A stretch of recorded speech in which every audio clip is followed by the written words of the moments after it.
안녕하세요. 김 원장입니다. 오늘 말씀드릴 내용은 지난번에 한번 소개해드렸던 분인데 무턱이 심하셔서 턱끝 2단 전진을 하신 분이셨는데 경과 관찰을 위해서 1년 뒤에 오셨기 때문에 그동안 어떤 변화가 있었는지 알아보고자 합니다.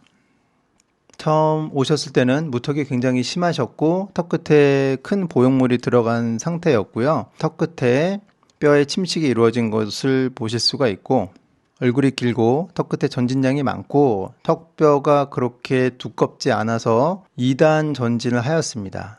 1단 전진을 할 때 전진량이 많게 되면 골과 골 접촉면이 적어지기 때문에 안정성이 떨어지고 뼈가 잘 붙지 않을 가능성이 있어서 이 환자분처럼 전진을 많이 해야 되는 경우에는 2단 전진을 하는 것이 훨씬 더 안전한 방법입니다. 절골면을 보시면 양쪽과 가운데 절골선이 살짝 각도가 있기 때문에 앞쪽 부분에는 약간 뼈가 접촉하지 않은 부분이 있습니다. 그래서 이렇게 확대를 해서 보시면 양쪽 사이드는 뼈가 딱 맞닿아 있고 또 튼튼하게 플레이트로 고정이 되어 있지만 가운데 부분에는 뼈와 뼈 사이에 약간의 틈이 남아있는 것이 보이고요. 그래서 4주째 경과 CT를 찍었을 때는 이 부분에 뼈가 완전히 차 있지 않은 상태인 것을 아실 수가 있습니다.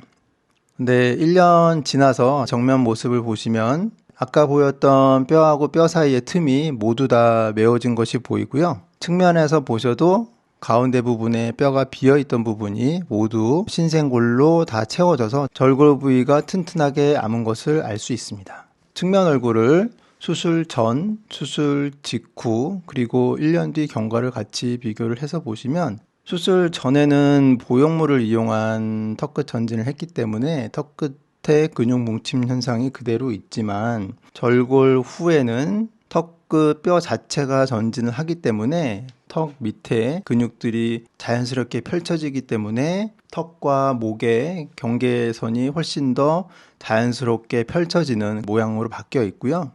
1년 뒤에 오셨을 때도 그 전진된 모양이 잘 유지되고 있는 것이 보입니다.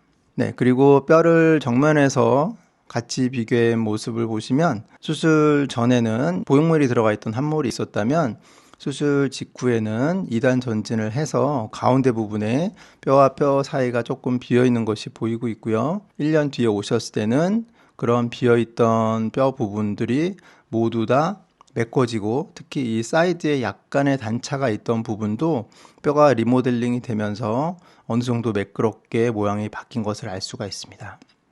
측면에서의 CT를 보시면 턱끝이 뒤에 가 있고 보형물이 있기 때문에 턱끝 연부 조직이 이렇게 뭉쳐서 딸려 올라간 그런 모습을 확인할 수 있고요. 턱 밑선도 또 완만하게 이렇게 바뀌어 있는데 2단 절골을 한 후에는 그런 턱끝 뭉침이 없어지고 턱 아래쪽의 연부 조직이 앞으로 당겨서 펴지기 때문에 턱 밑에 턱선이 훨씬 더 깔끔하게 정리가 된 것을 보실 수가 있고요. 1년 뒤에 경과 오셨을 때는 뼈와 뼈 사이의 틈이 다 메꿔지고 이런 턱 끝에 연부 조직의 펼쳐짐도 유지가 되고 수술 직후에 턱 밑에 부어있던 그런 피부 연부 조직의 두께가 시간이 지나면서 얇아져서 정상적인 상태로 바뀐 것을 알 수 있습니다.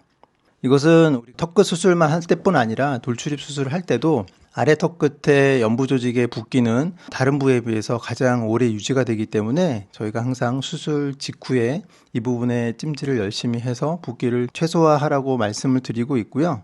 그럼 실제로 수치상으로 어떤 변화가 있는지를 보시면 사실 우리가 이제 CT를 찍을 때 고개를 숙이는 정도에 따라서 턱 끝의 위치는 상당히 많이 바뀌기 때문에 예전에도 사용했던 코 제일 앞부분이랑 두개골의 가장 뒷부분을 연결한 선을 기준으로 해서 턱 끝의 가장 앞부분을 수직선을 찍었고요. 수술 전에는 앞쪽에서부터 턱 끝까지의 거리가 15.3mm였는데 수술 직후에는 턱 끝까지의 거리가 10.3mm로 줄었으니까 5mm 정도 전진한 셈이고 수술 1년 뒤에 보셨을 때도 턱 끝의 위치가 10.3으로 계속 5mm가 전진된 상태를 잘 유지하고 있는 것을 보실 수 있습니다.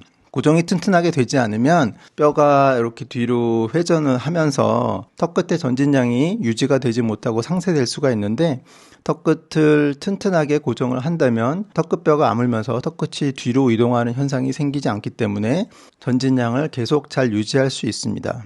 그리고 또 한 가지 주목하셔야 될 점은, 수술 전에 있던 보형물의 두께가 거의 10mm 가까이 굉장히 두꺼운 보형물이었는데, 수술로 인해서 전진된 양은 5, 6mm 정도로 보형물 두께보다는 오히려 적습니다. 하지만 보형물에 의해서 전진된 턱끝 모양과 턱끝 뼈 전진을 통해서 전진된 턱끝의 모양은 확연한 차이가 있습니다. 그것은 보형물을 이용할 때는 턱끝 뼈에 붙어 있는 이런 근육과 연부 조직이 함께 펼쳐지지 못하고 보형물만 들어가기 때문에 오히려 입술 아래쪽의 근육이 밑으로 당겨지기 때문에 입을 다물기 위해서 입 주변의 근육이 과도하게 수축하는 증상들이 계속 남아있게 되고요. 턱끝 뼈를 전진할 경우에는 이 뼈에 붙어 있는 근육과 또 연부 조직이 함께 앞으로 전진이 되기 때문에 턱끝 앞쪽에 있는 입술에 들어가는 긴장이 훨씬 완화가 돼서 이런 연부 조직의 모양이 훨씬 더 자연스럽게 변하게 됩니다. 그래서 정말 뼈가 작아서 절골을 할 수 없는 상황이 아니라면 보형물을 이용한 턱끝 전진보다는 뼈 절골을 통한 턱끝 전진 수술을 하는 것이 절대적으로 유리합니다.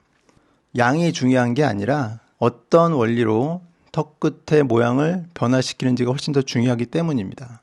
네, 오늘은 무턱이 심한 분에서 2단 턱끝 전진 수술을 하신 분의 장기 경과 관찰 CT를 소개해 드렸습니다.